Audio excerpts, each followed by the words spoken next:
म्हणजे परत न फिरणारे, ती म्हणजे तिढी जगात जाणणारे, शी म्हणजे शिस्तप्रिय, वा म्हणजे वाणिज्य तेज, आणि जी म्हणजे जिजाऊंचे पुत्र.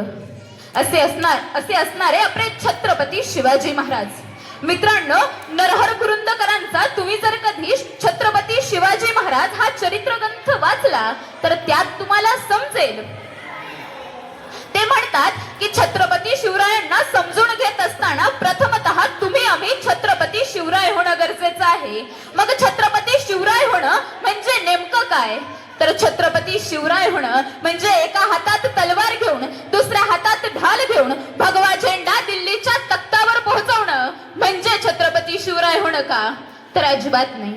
धर्मकारण, राजकारण, अर्थकारण, समाजकारण या चारही नीतिमूल्यांचा आपल्या जीवनात वापर करणं आणि अखंड मानवतेला मानवतेचं दर्शन घडवणं म्हणजे छत्रपती शिवराय होणं म्हणजे छत्रपती शिवराय. रयतेच्या मनावर, इतिहासाच्या पाण्यावर, रयतेच्या मनावर आणि इतिहासाच्या पाण्यावर ज्या राजाचं राज्य होतं तो राजा म्हणजे छत्रपती शिवाजी महाराज. तो राजा म्हणजे छत्रपती शिवाजी महाराज.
ब्राईटनेसचं काय विषय एवढं ब्राईटनेस